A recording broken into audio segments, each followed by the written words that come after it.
السلام عليكم. باشن تندرستي تان باشا أحوال كوا هموشت باشا ناوي برزت عليا كاك علي سدا كان روجانا بتيو خريكا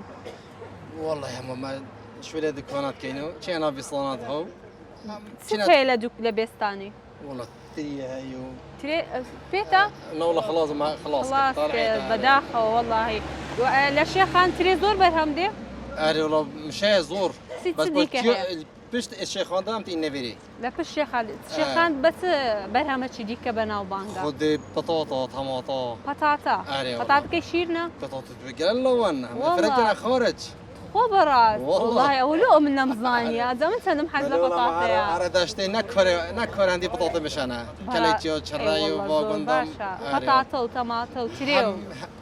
خيارن كلندن قل بروجن واتخوكي الشيخان نجحتك بوش الشيخان هاي بو كشتوكالي واتا خركتشي باش الشيخان خرشي كشتوكالي آري والله قالي اي زور باشا اي جند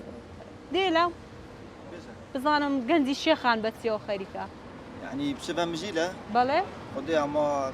جنجي الشيخان اغلبته بطالة عارف خدي بروبتري او بطالة واتا ايش كما لبو جنزا خدي اري والله بو جنجوي كيما اتو حلاخي بله من ابو من ما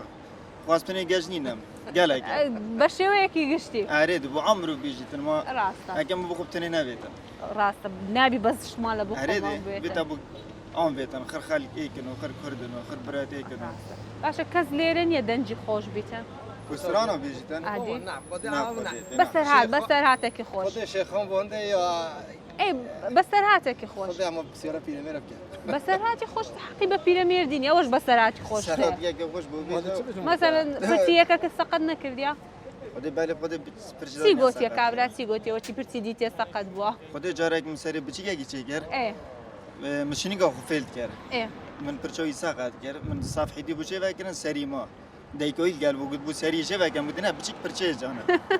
مغدي بلا دريج بيجا شوبي وديارنا بو اي بچيك بو اما ماشي يا اخو قلت عندك اسعاد هان رانا عارف وسيتان خديت كداغيري زعما ختاي من نقو ختاي خديت بيو بنا بچيك بو حتى ما بس خوش بي فاست عندك قالك ممنون